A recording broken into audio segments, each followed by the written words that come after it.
Hi guys, today I receive my Nykaa parcel और अब मैं इसकी अनबॉक्सिंग कर रही हूँ।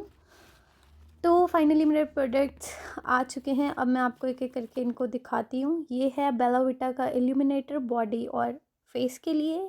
और मैंने मंगाया है बायोटिक का स्क्रब, जो कि मेरे पास स्क्रब ख़त्म हो चुका था। तो it's very good. And I have also brought in wheat strips, क्योंकि मेरा बर्थडे आने वाला है। वैक्सिंग का मेरा बजट है नहीं, तो why not go for the wheat strips? And this is the NYX lipstick. I know it's expensive but it's worth it. And lastly मैंने eyelashes मंगाई है, जो कि मुझे लगानी आ नहीं रही है। Thank you, bye bye.